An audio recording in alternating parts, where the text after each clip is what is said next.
today we are in the middle of this book.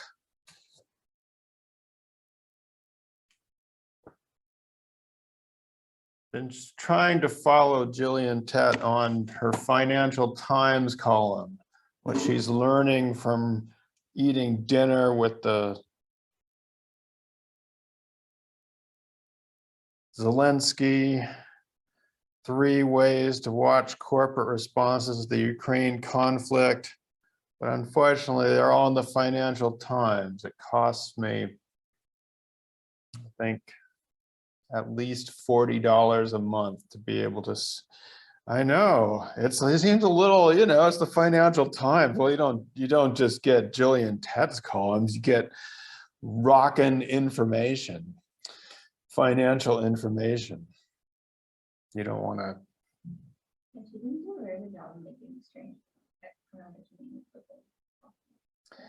She didn't do a very good job of making the strange familiar or making the familiar strange.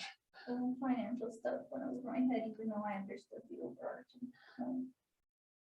you're saying stuff I didn't know.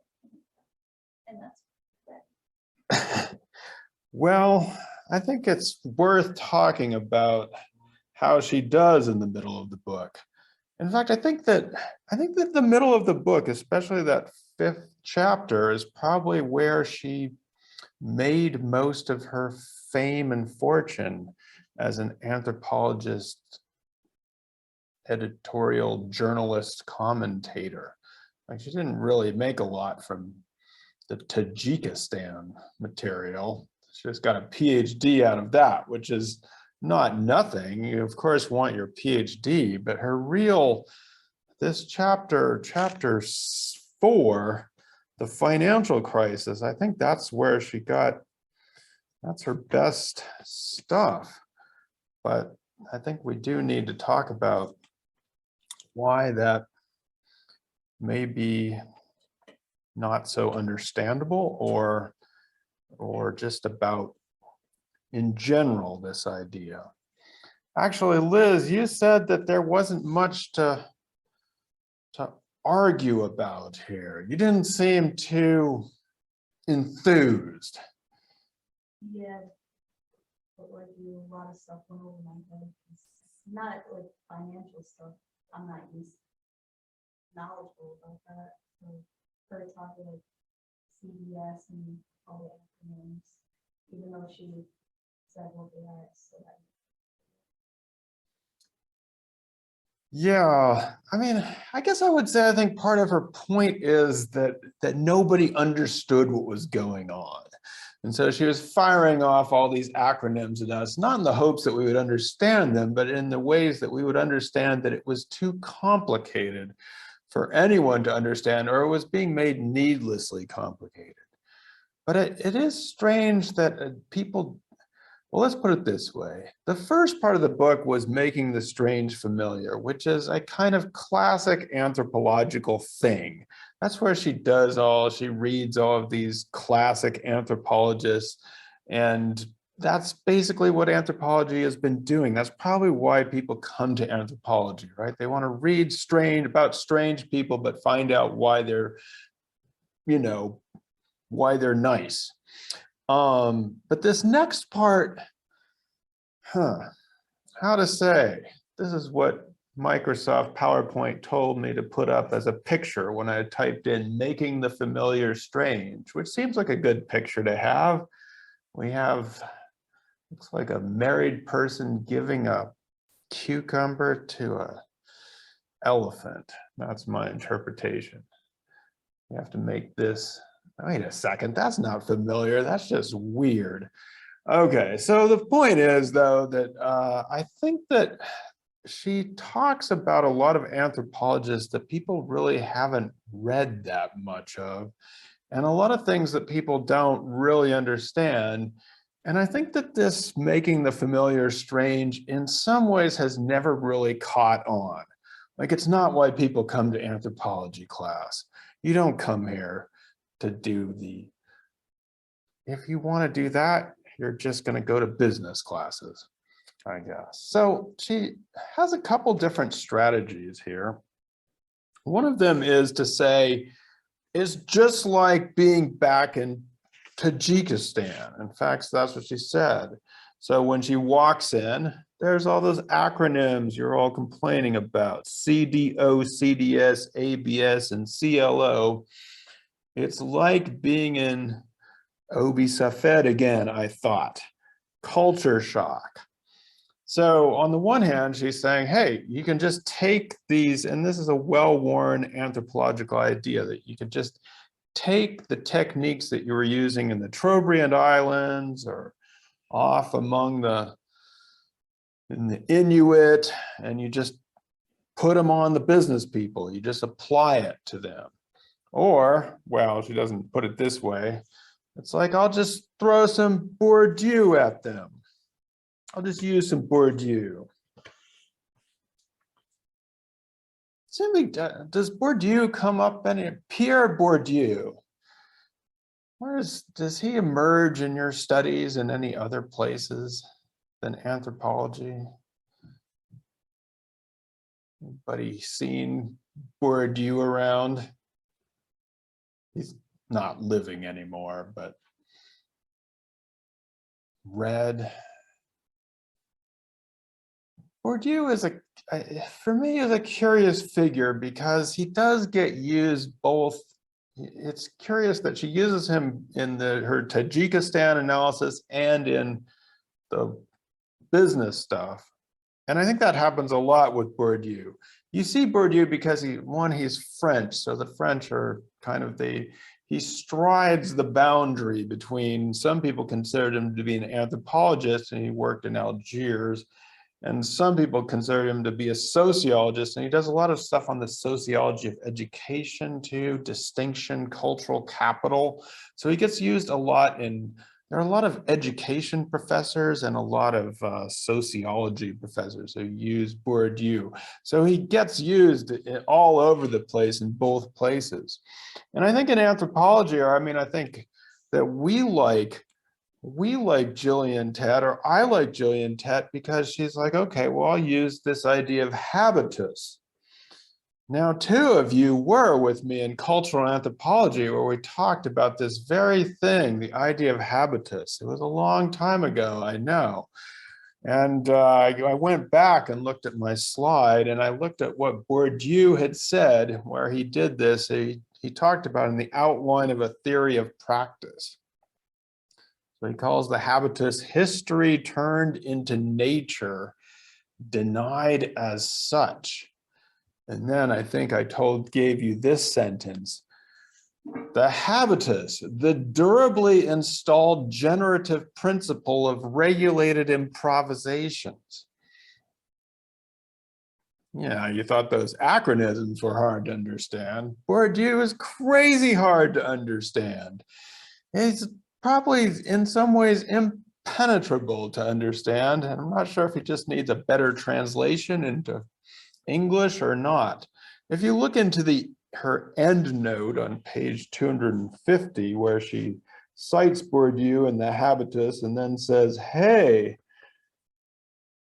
maybe you want to read Karen Ho's Liquidated, which is, I think perhaps has been the most famous of the anthropology and finance genre, or you might want to read The Outline of a Theory of Practice, but you might not be able to because Bourdieu can be hard to read.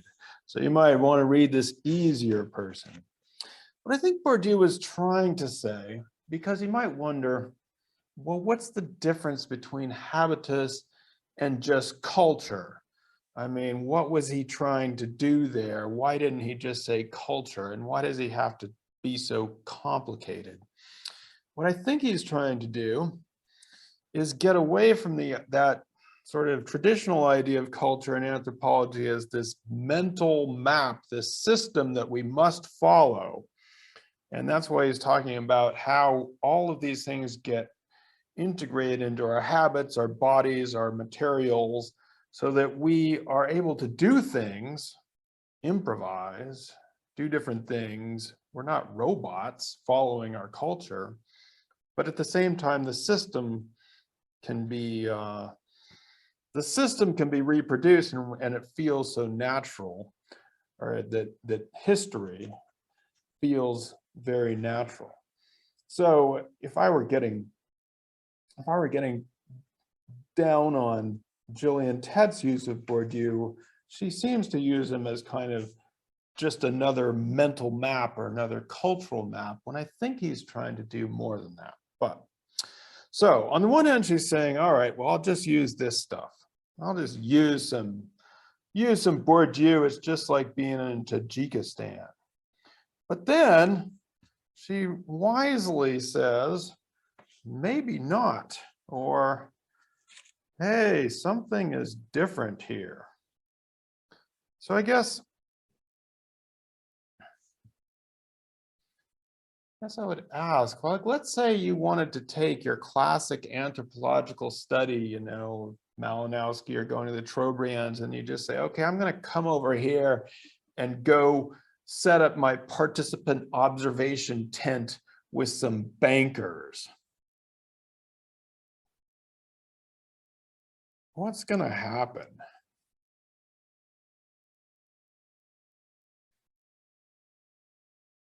Can you do the same thing?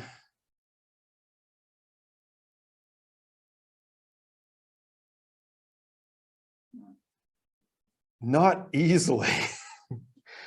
Yeah, the bankers are probably going to kick you out. You're not just going to go in and be able to sit around there and you know, because there's a key power differential that makes, in some ways, classic anthropology possible, that we can just show up because we have money and a passport and nobody can really keep you from doing that, or at least in the old days. Times have changed, thankfully, but in the old days, anthropologists could show up in certain places. She cites here Laura Nader's work in a footnote on page 83 about studying up, which was, Nader wrote this in 1972. And she was trying to say that anthropologists were going to study the colonizers rather than the colonized, the culture of power rather than the culture of the powerless, the culture of affluence rather than the culture of poverty. Now, Laura Nader was not trying to say that we were just studying rich people or powerful people for their own sake. What she was trying to do is to urge anthropologists to study people in order to figure out how these systems worked in order to change them. You may notice that Laura Nader is related to Ralph Nader, sort of kind of famous fighting the system people. Does that name ring any bells these days? Presidential candidate of the Green Party once. Famous consumer advocate. No. History. Anyway, Laura Nader is the anthropologist who was trying to get anthropology to kind of change how it was doing. As Gillian Tett says here, how did she say? Has sparked endless soul searching, which is kind of true. That this has been, one, it's been very difficult to do. How do you get access to this boardroom? They don't just let you in.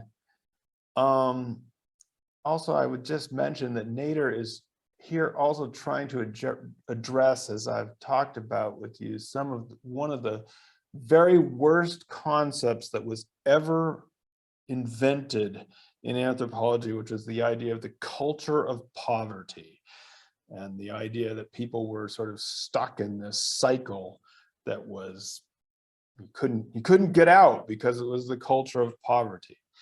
So Nader is trying to address these things, but this, like I said before, I don't think this has ever truly been fulfilled or been done in a way that has been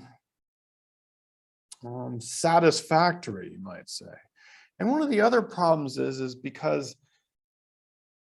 when I mean, people have studied, say, nuclear engineers, people who make like nuclear weapons and stuff, or they've studied powerful bankers. But one of the problems is when we usually open an anthropology book, what are we hoping to find about the people in it? Like when you're reading some good anthropology about people in the Amazon, what are you hoping to find?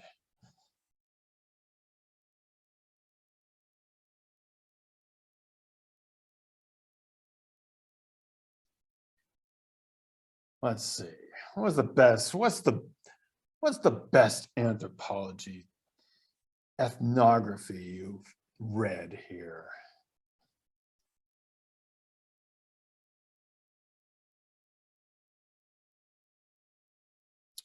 It may make you read one. Have I done that recently? Let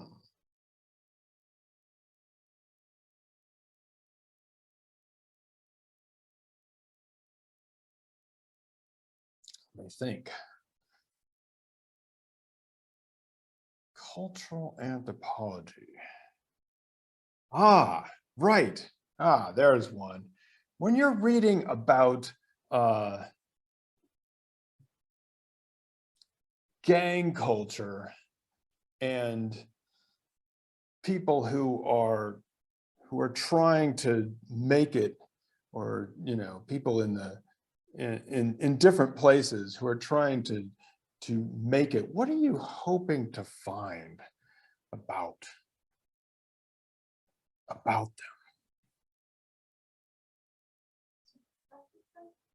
Huh?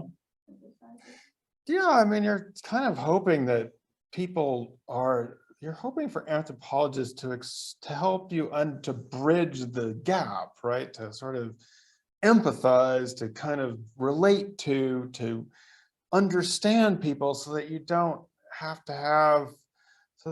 to have all the stereotypes that people usually put upon people in different situations. But I mean, it becomes a problem when you're talking about bankers or those guys or people who are designing nuclear weapons. To what extent am I supposed to empathize with that? Military generals, am I supposed to say, aha, thanks, anthropology, you've made me understand how we're all human in this, and they have their reasons for doing things and I have mine, so yay. It's hard. And then the whole idea of anthropological ethics, right? It's like, well, am I obligated to defend, or, am I obligated to sort of not have an opinion about what they're doing? So this has been, like Gillian Tett says, has been endless soul searching. So it's a difficulty whenever we turn to the West. The other problem, I think, here is that when we read about the financial crisis, and she talks about this tribe that's so difficult to understand, is that the things that they're doing with those stupid acronyms end up affecting everybody, right? I mean, many people, including perhaps, people that we know, bought real estate and bought houses at inflated prices with weird, risky loans back in, when did she write this? Back in 2008, and there was a catastrophe. So, I mean, it's one thing to talk about kind of they have their own thing, but then it becomes this huge problem for everybody. She talks about meeting Alan Greenspan, who was in charge of the stock market, or no, the Federal Reserve for a while. And that, once all this credit problems were coming to a head, he comes into, well, first he asks her about anthropology, but he comes into Congress and he says, oh, I made a mistake, right? There's a flaw in my thinking.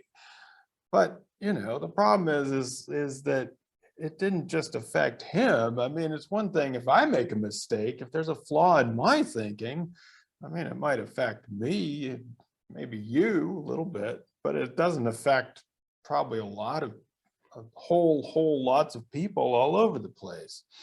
So, I mean, this is another reason why in some ways, I mean, it's why Laura Nader was urging anthropology to study these dynamics because she wanted to change them.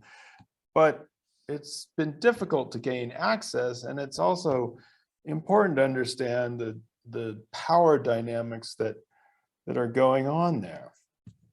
It's reminded me of something which I read early in my anthropology career, which was about how, well, it was actually by a historian named William Reddy, and it was called Money and Liberty in Modern Europe.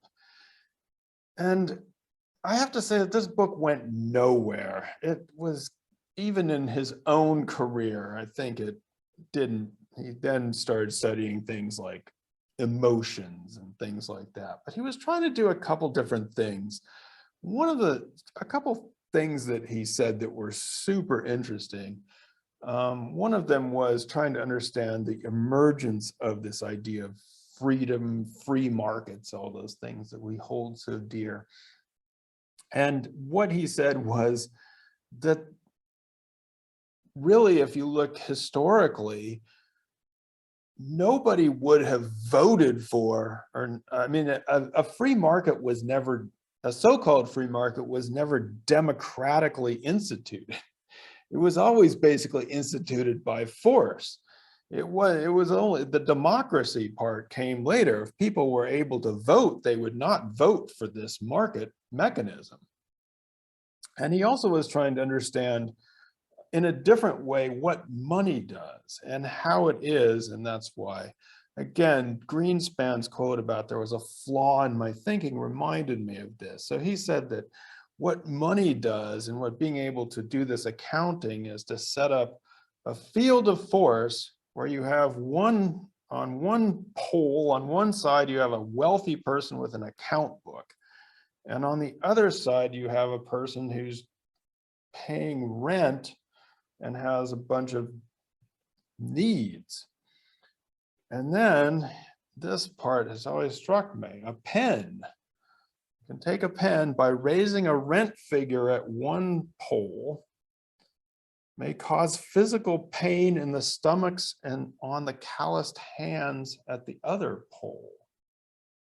Actually, this is kind of happening right now in all kinds of ways as we see numbers for things like oil prices or numbers for things like currency.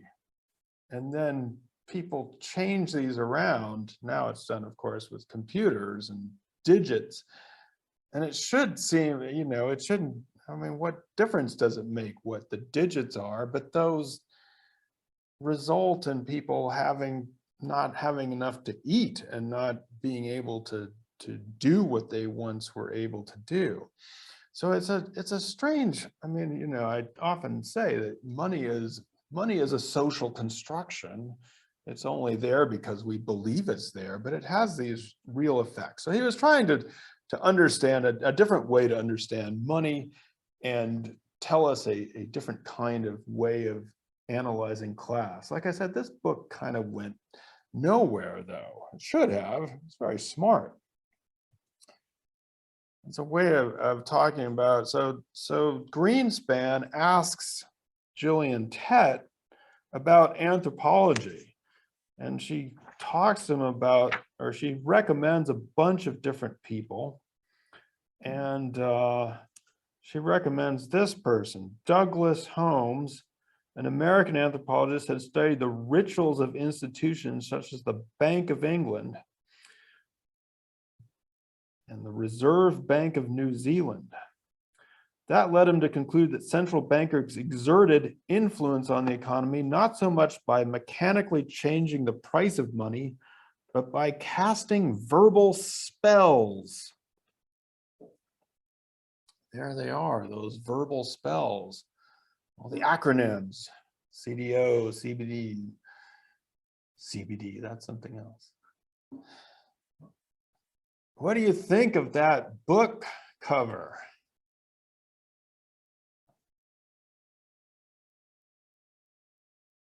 Do you want to run out and buy it?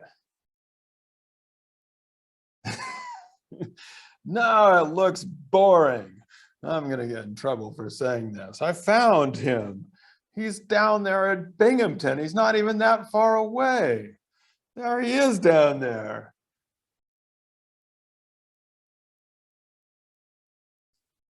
Again, I'm going to get in trouble, but I've never heard of him. There he is, right there, right next to us, down there, writing these great books that people aren't buying or reading. So she gives Greenspan a bunch of references, but like I said, a lot of these things kind of haven't done that much or haven't sold that much. Anthropologists that nobody knows about. I think the one, like I said, the person who's been the most famous on this was Karen Ho, who's at the University of Minnesota. She sometimes shows up on places like MSNBC. And she wrote Liquidated, an ethnography of Wall Street, which she recommends, Tett recommends for reading, especially if you want to know about Bourdieu. So she sometimes appears, although again, it strikes me that people don't care so much. And Greenspan didn't want that stuff either. He wasn't interested in that. He wanted to know about the Greeks. The Greeks were bothering him. And as Gillian Tett says here, he wanted to know about the Greeks because he thought they were different from the Germans and that they were going to sink the global economy because they were Greek, because they were, how to say, stereotypically, not being rational economic types, being too, there's all sorts of stereotypes that people have about Southern Europeans, and they're too undisciplined to be truly capitalist like the Germans. So back when this was going on, I remembered a blog post called The Greek Crisis and the Dangers of Culture. And what Cristiano Lanzano was saying there is that, wait a second, this is not being actually caused by a cultural problem. This is not that the Greeks are somehow deficient in their culture and they are actually rationally responding to unfair impositions being part of this Eurozone. And there they are doing a little bit of protesting against the measures that were being imposed upon them by outsiders. And so both Greenspan and others have really, it's very dangerous the way in which culture has been misapplied to people. And again, we could turn back to the idea of gang culture for the same exact thing, that it may help us to understand people, but then people get locked into it like that's their culture. So this happened as well.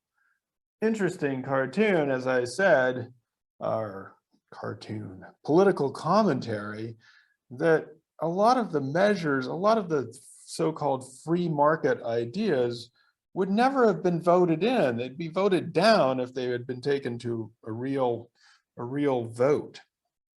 So, like I said, I think this chapter is where Gillian Tett made most of her fame. There she is, being with Greenspan, and does something pretty interesting, which is to take these anthropological ideas and to try and explain things that other people were not.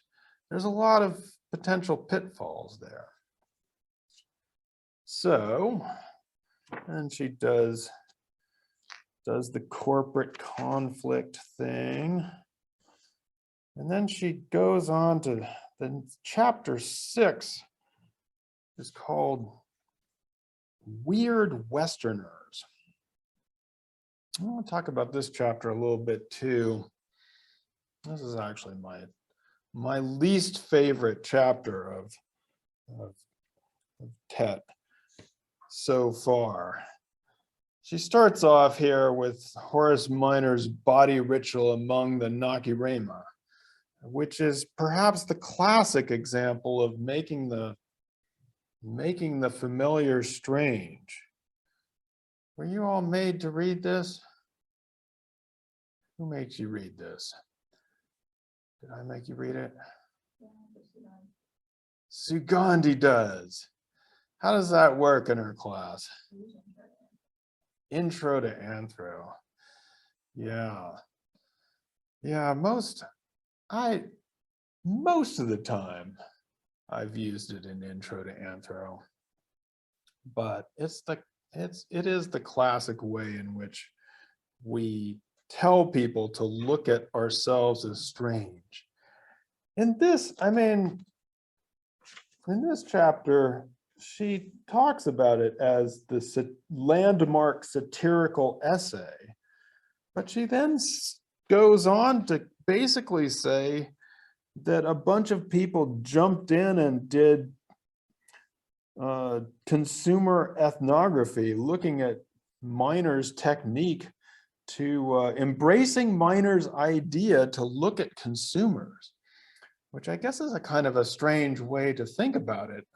I think that most of us, when we use Miner's articles, are either going with the ethnocentrism satire part, or maybe using it to critique the idea of looking at others as exotic.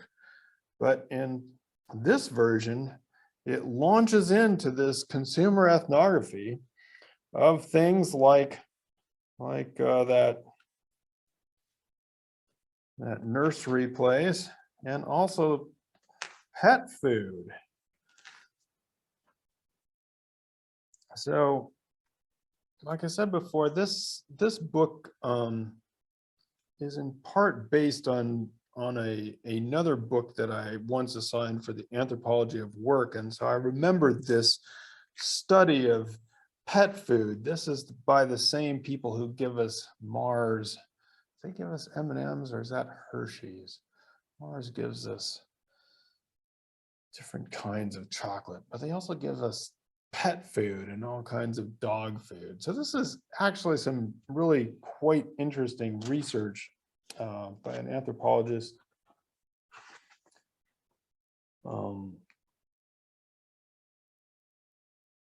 There she is, in Philadelphia and Nashville. Wait, are you from Philadelphia? No, different part of Pennsylvania. Not even close. Kind of. Is anybody else from Pennsylvania? No Pennsylvanians here. Okay. Marianne McCabe. So she's looking at pet food, and she's looking at the way in which non-human animals fit in with or are seen in terms of people in the United States.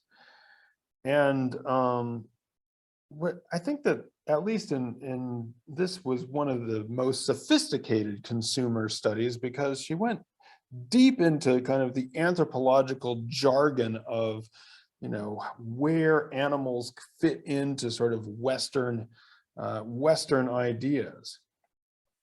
And I'm about to make Willa read a long thing about this coming up for tomorrow's class about the idea of persons and non-human animals.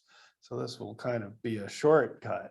In the West, in our world, we usually do not think of non-human animals as persons. They are living things, but they're not persons, with one exception, which are our pets. But the reason we do that, or what we do, is we make them like our human children dress them up and we give them little names, but they kind of, they're locked into childhood. They never grow up. They're always little.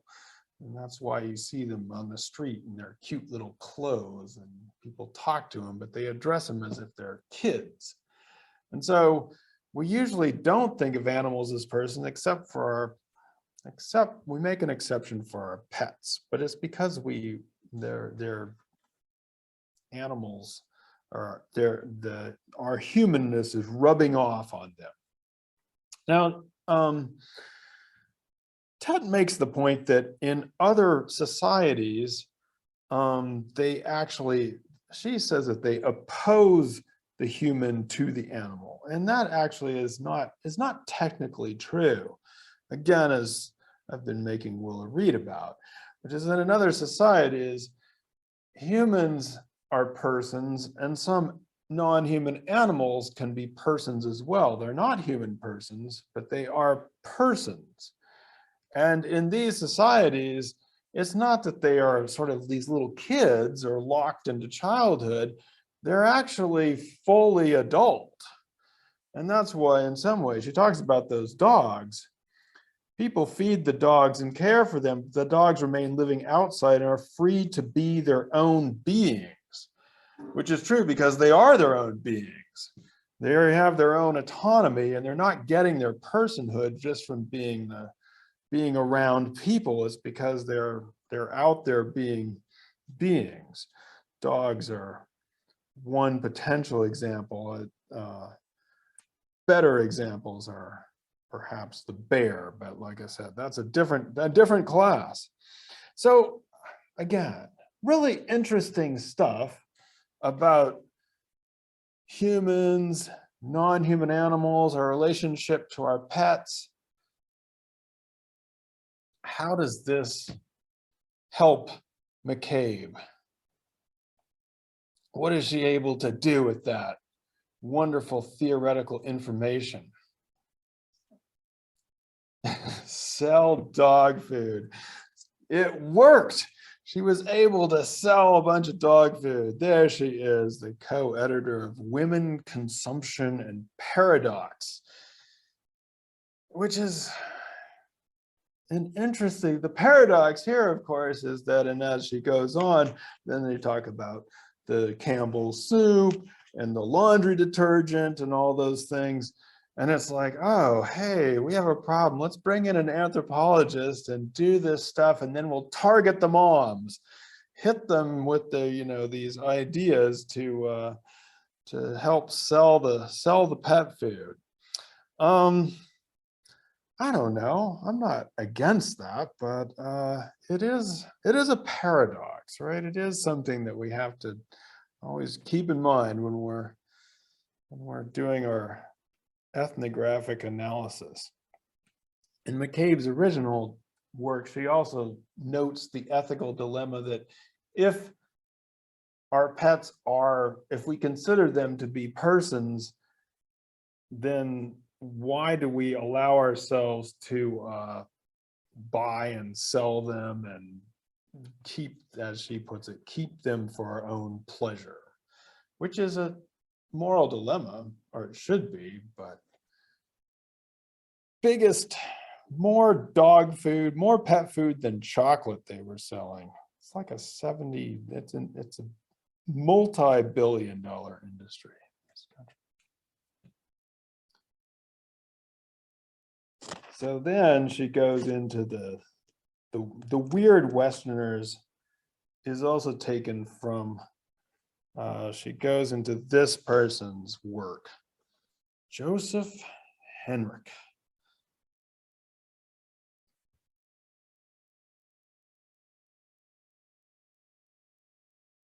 Who got really popular. I don't know why. I think because he's a ruggedly good-looking guy. Gotta admit, right? Huh?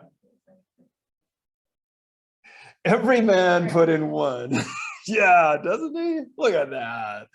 Yeah, you gotta love it. Plus, he's at Harvard, so, but he's like rugged and at Harvard. Whoa. He kind of goes from, and he goes in different places, but his key insights came from the psychological stuff. And so he had a couple of insights about psychology. Actually, let me pause with psychology here.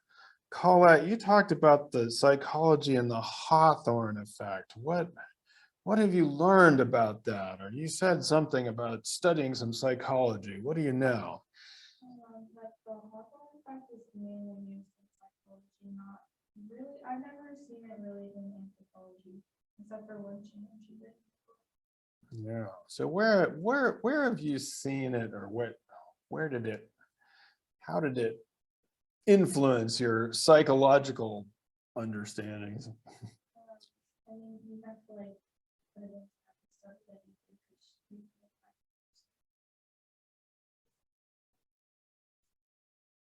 Yeah, I mean, it was strange here in some ways because it was kind of like selling dog food. It's like, well, if we're watching the workers, if we keep an eye on them, they'll work harder, which is an interesting use of psychology. But I mean, it does in some ways apply to all anthropology as well, right? If you're there, then people might change what they're doing. That's why you have to be around for a long time. So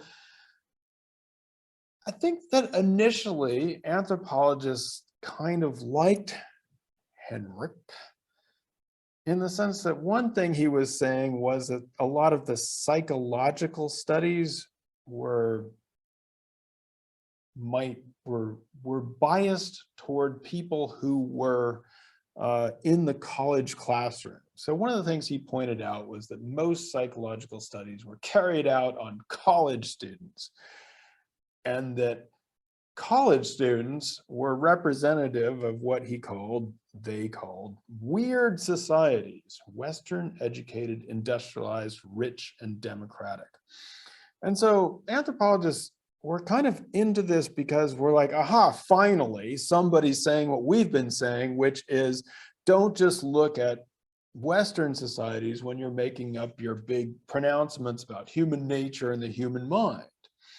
And he also went around to different places and he played, there's different games that they sometimes use in psychology and economics, like the prisoner's dilemma and different games where you're bartering things. And so he went around to different societies and he would play the games and he said, wow, look, in different societies, they have different responses to these same games. So they can't just be one human response to these so-called dilemmas.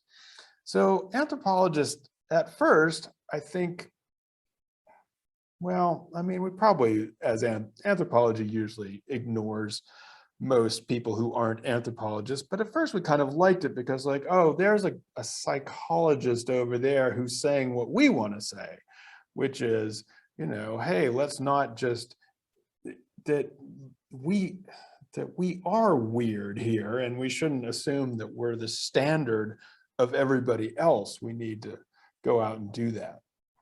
So one of my, I don't know, will I call him my friend?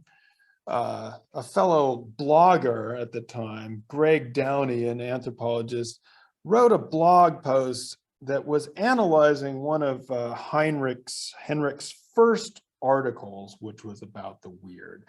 And he basically said, well, there he said, this was the title of his blog post. We agree it's weird, but is it weird enough? This was written in 2010, which is a while ago. I give you that date for a reason. So about 12 years ago when this stuff was first coming out. And, you know, the first part of Downey's piece was saying, great, thank you, Henrik and colleagues, you finally told us what we know already in anthropology, like there's not this human universal psychology. You can't just do psychology experiments with college students and then project it out like it represents the whole human experience. But I dug into Downey's original blog post or his critique on this because what Downey was saying was, well, he said that he was worried about some things, is that there was self-deception and cultural ideology with these terms: Western, industrialized, and democratic.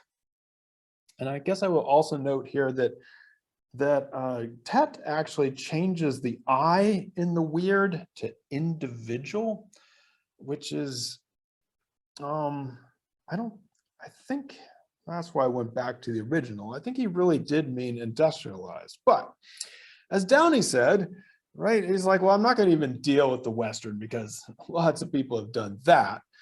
But democratic and industrialized, are we, is the United States really an industrialized economy? Haven't we suffered deindustrialization or post? Aren't we all working in the service industry? And aren't many American commentators worried about the hollowing out of democracy? Oh, well, maybe we are. I remember this back in 2010, 12 years ago. I guess we should have been super worried about the hollowing out of democracy. And he went on to say,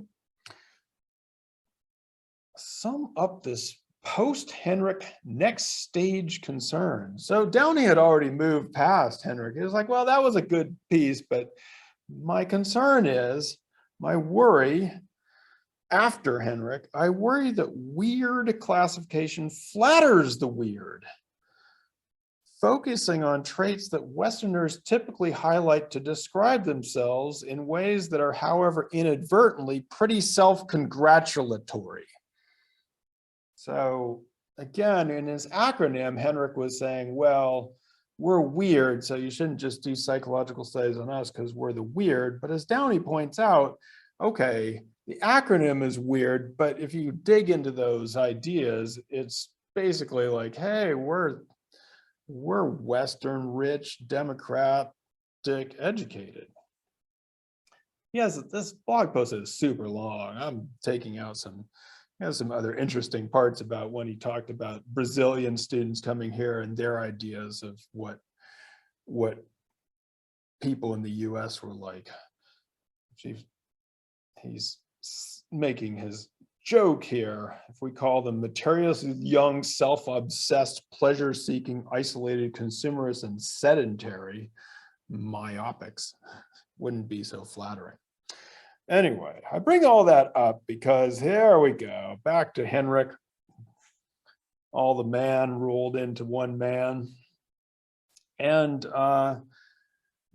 he got some critique or some blowback from anthropology, but we kind of just let it go because he was saying things that we liked. In 2020, I can't believe this happened. He came out with this book, which is, like I said, I cannot believe this happened in 2020 of all times. This book came out just 2 years ago at the end of the Trump era. Have we ended the Trump era?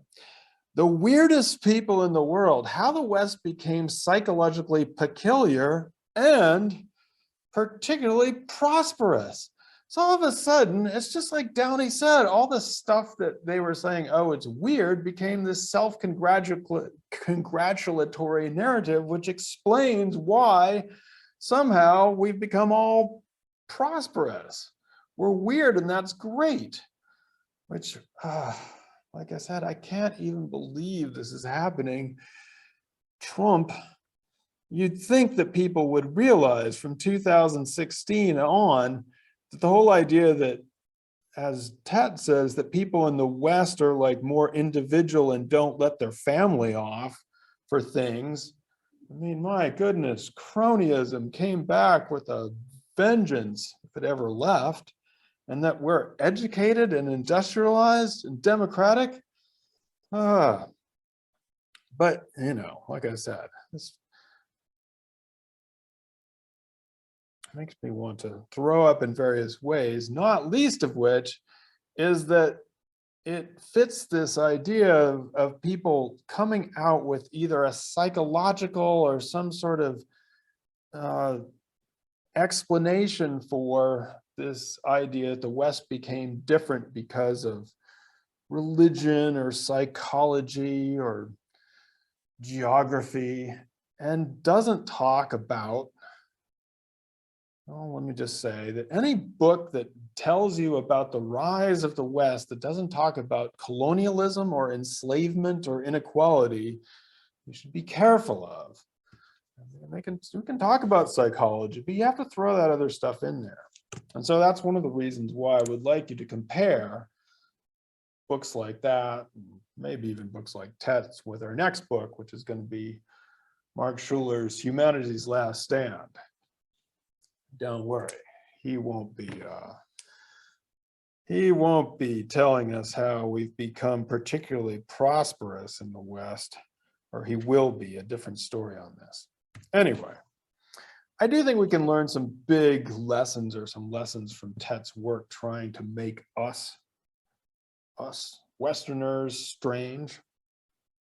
And I think the first one that I would emphasize is that whenever we think about anthropology, just remember that anthropologists have been looking at the us for a long time. Tett brings up the work of Hortense Powdermaker, looking at Hollywood. This was back in 1951. So, I mean, this has been something that's always been part of anthropology. Maybe we haven't done it that well all the time, or it hasn't been looked at as anthropology. But if you look a little bit away from what you might call the classics, you can find a lot of things that were done in the West or in the United States and other places for a very long time. I think also a big lesson from that chapter on corporate conflict, the idea that when two people say they're going to a meeting or going to a class, it may not mean the same thing to two people, even to two different groups, even if they speak the same language. And this has been a classic issue in anthropology, as people will go to different places where they assume they're speaking English or whatever native language they already speak, and find out they have to almost relearn the language. And also on page 101, realizing that there's as much variation within any society as between them. And she tries to do that. I think she tries to tell us that about Henrik's work and others, that you should realize how much variation there is even within the weird, but it's something that we always have to keep our mind on. And to be careful of explanations that are rooted in this idea of culture. So ideas that say the Greeks are the way they are because of their culture, or gang culture, always culture of poverty. You always have to be, it's one of the wonderful gifts that anthropology gave the world, the idea of cultural explanations, but you have to be careful of things that reduce their explanations to culture. So, like I said, I think this is a good middle section of the book.